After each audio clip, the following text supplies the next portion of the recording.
হ্যাঁ গাইস, আজকে আমি আবারও চলে এসেছি একটা নতুন ধামাকাদার ভিডিও নিয়ে। সো আমি এসেছি আমার একটা বন্ধুর বাড়িতে। এখান থেকে এবার যাবো হচ্ছে গিয়ে আমার আর একটা বন্ধুর বাড়ি। এবার এখন যা গুড়ি গুড়ি বৃষ্টি হচ্ছে না, গুড়ি গুড়ি বৃষ্টি, মানে কি বলবো, আমার ক্যামেরার মধ্যে আমি পুরোটা তুলতে পারিনি।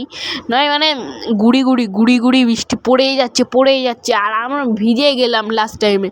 এবার একটা বন্ধুর বাড়ি যাচ্ছিলাম, ওকে এবার পড়াতে চলে এসেছে।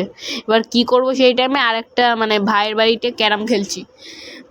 এবার এই ক্যারামও আর নামাতে পারছে না, বহুত ভারী তো নামাতে পারছে না। আমি এবার খেলাটা যে শুরু হবে আর একটা বন্ধু পরে ধরে ভাইটা খেলছে মাইরি ভাই, একবারে তিনখানা গুটি। আর এখানে আমি ভুংভাং করে কিছু কথা বলছিলাম, যে তোমাদেরকে সাবস্ক্রাইব করার কথা বলছিলাম। তোমাদের যদি পার্সোনালি ভিডিওটা পছন্দ হয় তাহলে সাবস্ক্রাইব করবা, নয়তো করবা না। আর আজকে এই ভিডিওটা এতখানি, দেখা হবে নেক্সট ভিডিওতে। আর এই বন্ধুটা আর একটা বন্ধু আমার। টাটা।